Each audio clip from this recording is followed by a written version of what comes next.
I've decided to put some Cold War dictators on a tier list. I have here 10 of the finest, most distinguished gentlemen of the time, so let's rank them. Erich Honecker ruled over East Germany between 1971 and 1989 and oversaw the collapse of his country, and of the Eastern Bloc in general. He was in big disagreement with Gorbachev, which led to isolation from the USSR and the rest of the bloc, meaning that East Germany had an iron curtain all around it. Honecker led a stable economy based on loans, mostly from West Germany. When the Berlin Wall fell and the communist elites were to be overthrown, getting Honecker out of power was a huge struggle, but in the end he stepped down and Germany unified. I would say he belongs to the C tier. Fidel Castro ruled over Cuba between 1959 and 2008, which is quite a lot.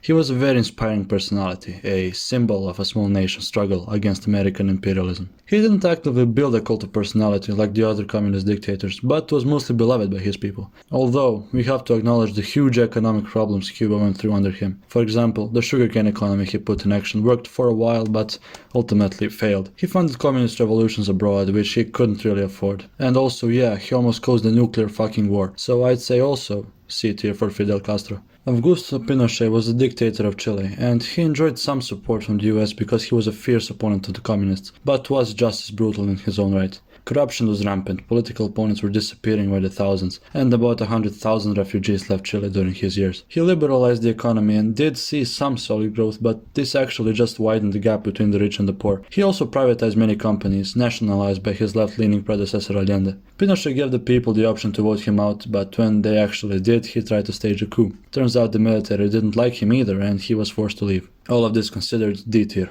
Pol Pot ruled over Cambodia for 3 years, but caused over 2 million deaths, at least. He had zero sound policies, and his rule was absolute madness, complete lunacy. He tried his hand at making a cult of personality, but he miserably failed, and was forcefully removed, so F tier for Pol Pot. Juan Perón ruled over Argentina on a few occasions. Perón led a period of economic stabilization after a very shitty period. He had the people's support and in turn put a lot of money into charity and public works. He nationalized the economy, but a little too much. His public works were also very expensive. He overestimated the value of his exports and made enemies with the wealthy and the intelligent. The political scene was very unstable, leading to literal domestic terrorism. He also did one very shitty thing, being his acceptance of fascist refugees, although he remained neutral during the Cold War. To be fair though, the British and the Americans did a lot of sabotaging of Argentina at the time, so Perón was honestly fighting an uphill battle. C tier. Antonio Salazar ruled over a fascist-esque state of Portugal, but not nearly as authoritative as, say, Germany or Italy. He did use secret police, infringed on various human rights, organized work camps, and overall harshly treated both hardline fascists and communists, which is a nice surprise. He instigated exceptional economic growth, led a very stable regime which made Portugal prosper. He funded many public works and was kinda popular among the people. He was also cool for keeping Iberia neutral during the Second World War, since he was a counterweight to Franco's fascist Spain.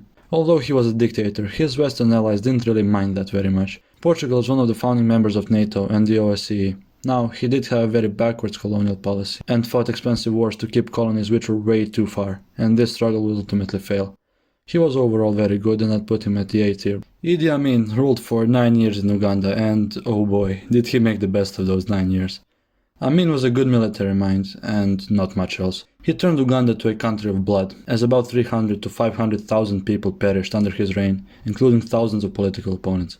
He personally enjoyed torture and killing, and is said to have fucking 8 people, but that might just be propaganda. He also obliterated the economy by, for example, expelling rich Asians who owned most of the businesses. He was ousted with help from Tanzania and fled to Arabia, where he was downright paid to just stay out of politics. Idi Amin had a very unusual title. I will read it to you so you can conclude how humble this gentleman truly was. And it says, His Excellency, President for Life, Field Marshal Al-Haji Dr. Idi Amin Dada, VC, DSO, MC, CBE, Lord of all the beasts on the earth and fishes of the sea, and the conqueror of British Empire and Africa in general, and Uganda in particular. Suffice to say F tier. Gamal Abdel Nasser was the president of Egypt between 54 and 70. He was a very charismatic leader, a favorite of both Egyptians and Arabs in general. He had huge ambitions and huge abilities to back them up. He scored a great political victory during the Suez Crisis, was head of a short-lived state union of Egypt and Syria, and greatly boosted the economy. Egypt became financially independent of anyone else and mostly stayed out of the Cold War, being one of the founding members of the non-aligned movement. Education was reformed, state healthcare was introduced, standard of living of the poorest was increased. Although he took 2 brutal L's during his tenure, and those were the Six-Day War with Israel and the Civil War in Yemen, which for Egypt was like Vietnam for the Americans. His rule was also very autocratic, and the whole country depended on him. The state apparatus was very underdeveloped, and when Nasser died, Egypt was left very unstable. I'd say like a B tier, a high B tier. I talk a lot through my nose, so I'm going to struggle a bit with this guy's name. This is Ngo Dinh Diem, the ruler of South Vietnam during the lead up to the Vietnam War. He was strangely a Catholic in an Oriental environment. He had some Nazi sympathizer allies, corruption was rampant, and him and his cronies got rich from suffering of their people. He tried some unsuccessful land reforms and kept an unstable foreign policy, mostly cooperating with America and not many others. He was very hard to work with for both the Americans and the North Vietnamese, who sought peaceful unification at the time. Combine all of this and you get an assassinated president. D tier. And finally, Josip Broz, the Marshal of Yugoslavia from 45 to 80. All of us in the Balkans have some opinion on Comrade Tito, and for all of us, it's not very positive.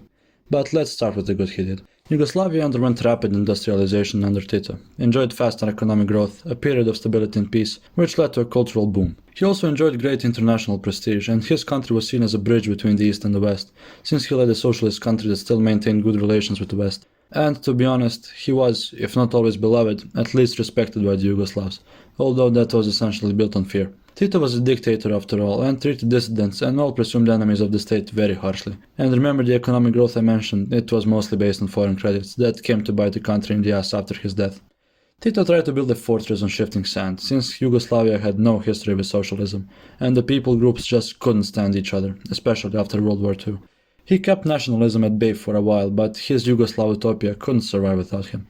Tito caused the mass settlement of Albanians in Kosovo, which is still a massive fucking problem even to this day, and in general did a lot of damage to Serbia, its culture, industry and society. Tito did some good, but at least in my opinion, which is an opinion a lot of Serbs share, Tito also did a lot of very bad things. So I'd say Tito is either at the top of the C tier or the bottom of the B tier. I'll just put him in the middle zone. You can judge it for yourself. Now, I know what you might be thinking, there is almost no heavy hitters here. There's no Stalin, no Kim, no Mao. I want to make more of these videos, and I will save the big guys for later. Also, I'm an amateur historian, so take whatever I have said in this video with a huge grain of salt. Nevertheless, I hope you enjoyed the video. Join the Discord server for updates, link to the description, and have a good day.